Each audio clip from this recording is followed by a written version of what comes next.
President Obama pulls the trigger on ISIS in Syria, bringing along some of his new closest friends. But what about the new imminent terrorist threat the administration is now talking about? This is Special Report.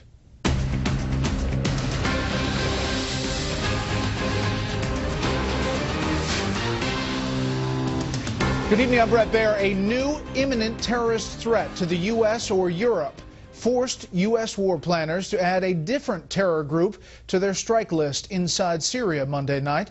President Obama promised a broad coalition in his fight against ISIS terrorists. Overnight, 5 nations, Jordan, Saudi Arabia, Bahrain, the United Arab Emirates, and Qatar joined with U.S. forces to pound ISIS targets inside Syria. Meantime, the U.S. separately went after the rival Khorasan terror group. It says was preparing to use high-tech explosives to strike Western interests or even inside the U.S. We have Fox team coverage. Mike Emanuel on Capitol Hill with reaction to the offensive. Ed Henry traveling with the president in New York with what the commander-in-chief is telling the rest of the world. But we begin with national security correspondent Jennifer Griffin at the Pentagon, the nuts and bolts of this military action. Good evening, Jennifer. Good evening, Brett. We've just learned that U.S. warplanes carried out 2 additional strikes inside Syria earlier today, and now warplanes are standing by across the Middle East. Pentagon officials say there are still more targets inside Syria. The airstrikes came in 3 phases. First, a flurry of Tomahawk missiles, 47 in all, launched at 8:30 p.m. Eastern, fired from both the USS Arleigh Burke, a Navy destroyer in the Red Sea, and the USS Philippine Sea, a cruiser stationed in the Persian Gulf. Our initial indication is that these strikes were very successful.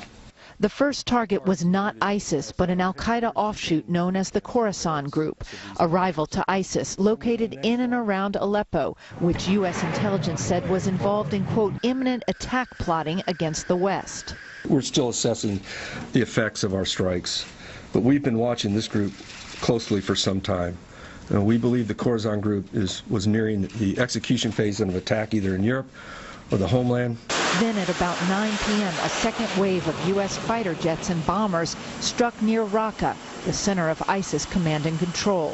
For the first time in combat, the U.S. Air Force deployed the stealth F-22 Raptor, a $135 million state-of-the-art fighter jet that can evade radar. Pentagon officials said President Bashar Assad's air defenses remained passive. Finally, just after midnight, a coalition of 5 Arab countries joined the 3rd phase of the operation, striking ISIS targets near the border with Iraq. The United Arab Emirates, Jordan, and Bahrain flew attack missions in F-16 fighters, while Saudi Arabia contributed 4 F-15s to the fight. Qatar flew French Mirage jets, but did not drop bombs. The Pentagon admitted ISIS will likely adapt. They are very well funded. They are a learning organization, and they will adapt to what we've done and seek to address their shortfalls and gaps against our air campaign in the coming weeks. Among the targets, a residential compound near the Iraqi border that served as a training and logistics hub. The fact is, we conducted more air strikes last night than we did on any single day since the air campaign began in Iraq. We will continue to attack as long as there are targets. Which may become harder to find as the bulk of the 31,000 ISIS fighters fade into the urban landscape. Again, the Pentagon ruled out putting boots on the ground. We've been able to provide air support without putting forces forward. And I think we will continue to look at how we can do that as we move forward. U.S. officials said they were not targeting the top leaders of ISIS, such as Abu Bakr al-Baghdadi, suggesting the operation won't last days or even weeks. I would think of it in terms of years. I can tell you that last night's strikes were only the beginning. ISIS delivered its own message. Late today, the wife of British hostage Alan Henning received an audio tape from her husband pleading for his life. Henning was captured by ISIS last Christmas while in Syria delivering aid to Muslims affected by the fighting, Brett. Jennifer Griffin live at the Pentagon. Jennifer, thank you. We'll head back for any breaking details. President Obama says he's proud to stand shoulder to shoulder with his Arab partners. Exactly how much they will contribute and who else will come on board are still open questions. The president is working the crowd today at the United Nations. Chief White House correspondent Ed Henry is traveling with the president tonight. Majesty. On the sidelines of the United Nations meetings, President Obama still has plenty of work to do forming a long-term coalition to defeat ISIS. Though today he was quick to tout the early success as he huddled in New York with some of those key allies. It is a wonderful opportunity for me to welcome these leaders, friends, partners from the region, and to say thank you to all of them. Even the president's critics acknowledge that after mixed messages and fits and starts on strategy, bringing along 5 Sunni Arab nations was a pivotal step in the battle against Sunni terrorists. It's the fact that this now has an Arab face, and the fact that the administration managed to put this together and CENTCOM managed to coordinate it, I think, is the most important takeaway. Except one of the 5 allies which provided air support and not actual strikes, Qatar, has its own dangerous ties to terrorists. And just as notable as who's in is who's still at least partially on the sidelines, as not a single NATO ally joined in the airstrikes over Syria. France has said it will only help with airstrikes over Iraq. Egypt has massive air power and is a major recipient of U.S. aid, yet is holding back on military support. Turkey borders Syria, but has not been helpful, perhaps because of its own connections to extremists. While the United Kingdom's Prime Minister David Cameron has provided valuable intelligence and other support, one of his predecessors is expecting more. I think and believe Britain will be there with the U.S. I mean, look, this is a big problem for us, so we've got to help shoulder the responsibility. In an interview with the Wall Street Journal, Egyptian President Abdel Fattah al-Sisi hinted at why he and other allies may be holding back, a fear Mr. Obama is not in the fight for the long haul. Al-Sisi praised the president for expanding the fight against ISIS, but said there are many more extremists in the region, and cautioned the administration against, quote, washing its hands of the Mideast down the road, adding, we can't just limit the confrontation to checking and destroying the Islamic State. One of those other extremists is the Khorasan group, and the president used the threat from them as a justification for the new airstrikes in his initial comments at the White House that lasted just over 3 minutes. Last night we also took strikes to disrupt plotting against the United States and our allies by seasoned al-Qaeda operatives in Syria who are known as the Khorasan group. A far cry from both the president's claims of the remnants of al-Qaeda being just the JV squad and what top officials were saying earlier this month as they downplayed the threat. At present, we have no credible information that ISIL is planning to attack the homeland of the United States.